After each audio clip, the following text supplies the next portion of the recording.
Hello, crypto world. Welcome to the Chart Historian. My name is Justin, and I will be your host.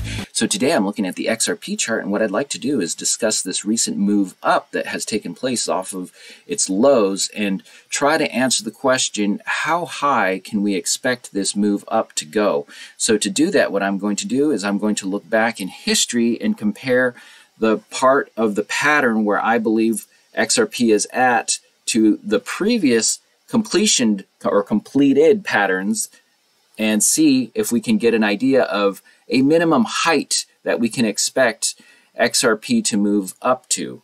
So if you're not familiar with my overall thesis on XRP, it's pretty simple, at least in regards to the corrective structure. It goes up, makes a peak, comes crashing down, and through a series of smaller peaks, it winds down to a capitulation point. From that capitulation point, it moves back up and does a sideways range-bound time that leads to eventually to the next bull run.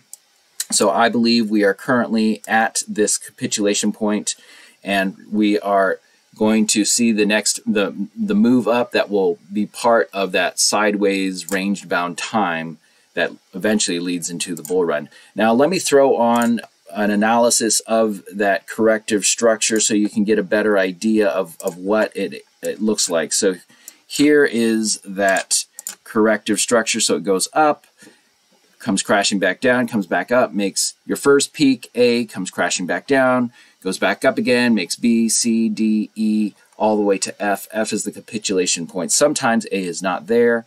So in that case, instead of 6 peaks, it's 5. So at this point, price moves back up and is in a range-bound time before the next bull run. So what I'm going to do is I'm going to overlay a Fibonacci retracement level on the pattern here, and I'm going to compare how high this has traditionally or historically gone. So what I'm doing is I'm aligning it with the top of E and the bottom of F. Now the E pattern, just let me briefly explain to you what the E pattern does. So price comes crashing down, it pulls back up, and then makes a peak right here, and then it does a bowl pattern, like it comes down, comes back up, forming like a bowl, if you will, and then from there price declines again into the next pattern, which is the F pattern. I've done a video on this pattern right here. You can go back through my videos and watch it. I believe it's helpful. You can also go back and through my videos and watch a video I did on the overall corrective structure that XRP produces. So let's go back and see what we can find with a Fibonacci overlay as far as a move up and see if we can come up with a minimum move up that we can expect. All right, so here we are back in 2014, April 2014. Price came crashing down, it pulled back up, made a little peak, and formed that bull pattern that I was telling you about, that pattern E does. And from there, price declined again and went into that F pattern where it capitulated and then moved back up. Now this move back up went from here all the way to the 702 retracement level. So that is the first, a little over. That is our first indication of how high this potentially can go. Let's keep moving forward and see what we find. Okay, so here we go again. So this one took place in March 2015, came to a capitulation point, moved back up, and this was the beginning of the sideways movement that preceded the bull run. So as you can see, price comes down, it moves back up, and it does a bull pattern right here, and then it declines into the F pattern. From that capitulation point, it moved back up, and man, it blew past that 702 retracement level and went all the way a little over 100% retracement. So this one went quite a bit further than that 702. Interesting.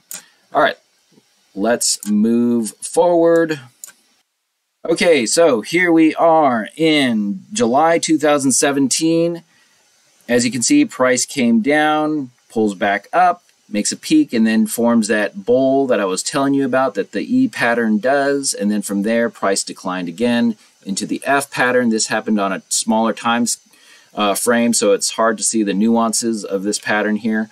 But then it moved back up, and man, this one really went far. This one went all the way to the 2.618 level. Whew, that's a record so far. So that was a very, very large move. I mean, it blew past the 100, blew past blew past the 702, blew past the 100 level, and then just went all the way up to the 2.618 level. Let's move on and see what history continues to show us.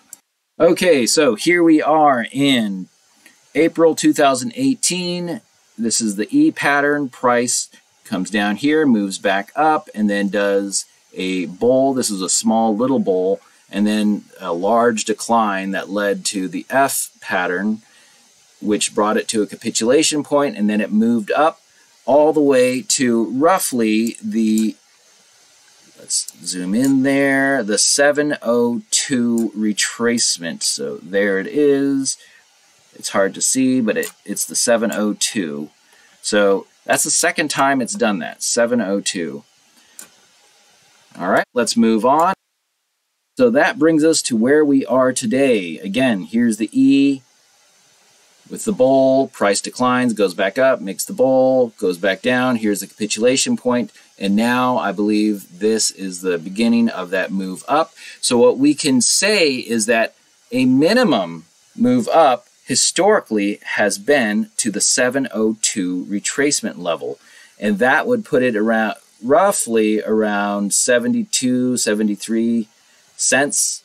It could go higher, but that historically has been the minimum level at which this retracement has gone to. So from there, it'll form, once it goes up to a peak, it forms a peak, and then it kind of winds its way down to the next pattern or fractal number 2 on that sideways time before eventually it goes into the bull run. Well, I hope this video was helpful. If you found it helpful, it'd be much appreciated if you hit that thumbs up and that little bell. That way you'll be notified of when I put out new content. I put out new videos on a regular basis. Also, I am not a financial advisor, so nothing I present here should be construed as financial or investment advice. That would be a mistake. You can also follow me on Twitter at Chart Historian. I also do regular updates there as well. You know, I'm a new channel, so any likes, any follows, man, it just means a lot to me.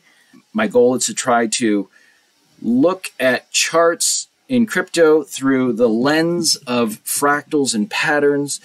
I find it very enjoyable. It's also helped clear things up a lot for me, and I feel like if it's cleared things up for me, it can potentially do that for others as well. Well, I'm so glad you caught this video. Have a great day, and hope you catch my next video. Bye for now.